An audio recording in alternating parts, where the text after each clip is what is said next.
શું તમે જાણો છો આ સુંદર અને અદ્ભુત વોટર ફાઉન્ટેન કયા હવાઈ મથક પર આવેલો છે?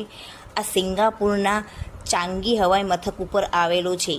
આવા સુંદર વોટર ફાઉન્ટેનને જ્વેલ તરીકે ઓળખવામાં આવે છે.